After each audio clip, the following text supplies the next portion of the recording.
چونکہ بنی اسرائیل کے اندر حضرت موسیٰ علیہ السلام کو نبی بنا کر کے بھیجا گیا.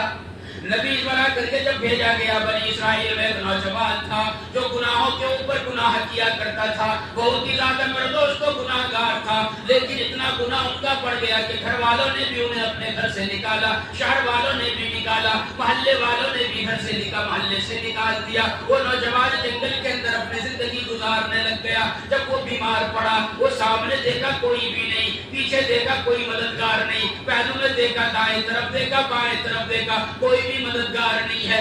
آسمان کی طرف اپنے چہرے کو اٹھا لیا. اللہ تبارک و تعالیٰ سے دعا کرتا ہے کہ مولا ہمارے توبہ کو قبول فرما لے. میں نے بہت ہی زیادہ غلطیاں اپنی زندگی میں کی ہے اور گناہوں کے اوپر گناہ ہم نے کیے ہیں کہ گھر والوں نے نکالا، شہر والوں نے نکالا. یا مولا اگر آپ بھی مجھے نکالیں گے تو میں کس کے در پہ جاؤں گا؟ مولا میں توبہ کرتا ہوں، آج کے بعد میں کوئی گناہ کا کام نہ کروں گا. چنانچہ اللہ تبارک و تعالیٰ نے ان کے توبہ کو قبول فرما لیا. پھر اتنا توبہ کو قبول فرمانے کے بعد میرے دوستو، نبی کریم صلی اللہ علیہ وسلم نے ارشاد فرمایا کہ جب کوئی بندہ اللہ کا جب کوئی توبہ کرتا ہے تو اللہ ان کے توبہ کو، ان کے گناہوں کو ان کے نیکیوں میں تبدیل فرماتا ہے. چنانچہ جب اللہ نے ان کے توبہ کو قبول فرما لیا، پھر اس کے بعد چند دنوں کے بعد ان کا انتقال ہو گیا. پھر اللہ تبارک و تعالیٰ نے حضرت موسیٰ علیہ السلام کو وحی کی کہ میرے پیغمبر، جنگل کے اندر میرا دوست ہے، اس کا انتقال ہو چکا ہے، آپ ان کے جنازے کے اندر جائیں،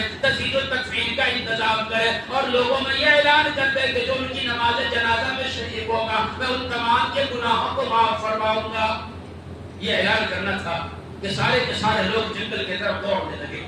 اس آدمی کو تلاش کیا تو دیکھنے کے بعد سارے لوگ کہنے لگے کہ اے موسیٰ، یہ تو وہ آدمی ہے جس کو ان کے گناہوں کی وجہ سے ہم نے شہر سے باہر نکالا ہے. حضرت موسیٰ علیہ السلام نے اللہ سے کہا کہ یا اللہ کیا معاملہ ہے؟ آپ کہتے ہیں کہ یہ آپ کا دوست ہے، شہر والے کہتے ہیں کہ یہ گنہگار ہے، آخر معاملہ کیا ہے؟ تو اللہ پاک نے ارشاد فرمایا کہ شہر والے سچ کہہ رہے ہیں اور میں بھی ٹھیک کہہ رہا ہوں. یہ شہر والے سچ اس لیے کہہ رہے ہیں کہ واقعتاً یہ گنہگار تھا، لیکن جب ہمارے دربار میں آیا انہوں نے گناہوں سے توبہ کی ہے اور اس طریقہ پر رکت انگیز انہوں نے توبہ کی ہے اور دعا کی ہے کہ اگر اس وقت میں یہ اپنے لیے نہیں بلکہ اپنے ساتھ ساتھ پورے شہر والوں کے لیے اور پورے دنیا کے گنہگاروں کے لیے اگر وہ معافی مانگتا اور دعا کرتا تو میں ان کے کیا کہتے ہیں توبہ کے صدقے میں ان تمام گنہگاروں کے گناہ کو میں جو ہے معاف